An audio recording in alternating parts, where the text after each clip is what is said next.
Take over agad si RJ Abarientos mga kaibigan, nagpakitang gilas sa tune-up game kontra sa New Taipei. Radko tumira pa ng 3-point shot mga kaibigan nito, no? Japet Aguilar nasupalpal ng harap-harapan ang New Taipei Kings mga kaibigan. Kitang-kita nyo naman kung paano niya ginawa yon. So laban na nga po, no? Barangay Ginebra kontra dito sa New Taipei Kings, no? Ito pa yung tune-up game, friendly game to. Nakita nyo, maganda ang sistema ni Coach Tim Con ngayon dahil nga first time ulit makapaglaro dito etong si RJ Abarientos. Nakita natin first quarter ang ganda ng sistema ng Barangay Ginebra, nakapalag talaga dito eto nga pong New Kings mga kaibigan, no? Early nga po, no, or paninimula dito sa first quarter, lumakas ang malakas ang defense at offense ng Barangay Ginebra. Nakita natin si RJ Abarientos gamit na gamit po talaga at babad na babad, mahaba po ang kanyang playing time.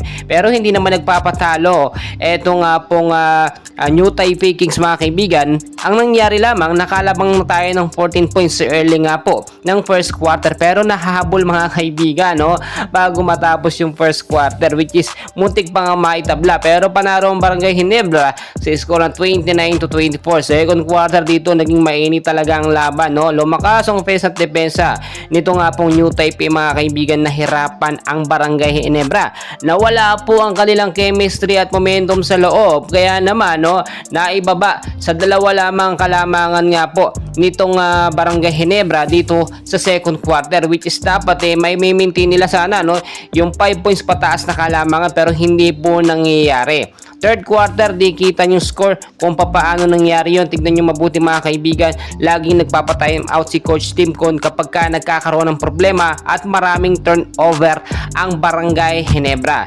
In preparation na rin po ito sa nalalapit nga po na conference.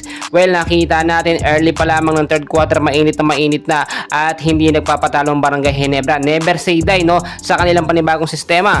Pero nakita naman natin dito nga po, bago matapos ang third quarter, tumabla pa eto nga pong New Taipei Kings mga kaibigan. Ibang klase rin sila. Pagdating ng fourth quarter, very intense yung laban, no? Ilang puntos pa ang kalamangan dito ng Barangay Ginebra, pero nahahabol po yan ng New Taipei Kings mga kaibigan. Di kita ng very crucial intense etong fourth quarter, pero nakita nyo naman yung sistema ng Barangay Ginebra ay talagang po pwede na ngayong conference. Well, congratulations po sa nanalo at nakita naman natin effective talaga at satisfied tayo sa pinakita ng Barangay Ginebra sa kanilang first tune-up game, no, dito nga po sa New Taipei Kings mga kaibigan. And please huwag nyo kalimutan mag-like and subscribe. Maraming salamat po.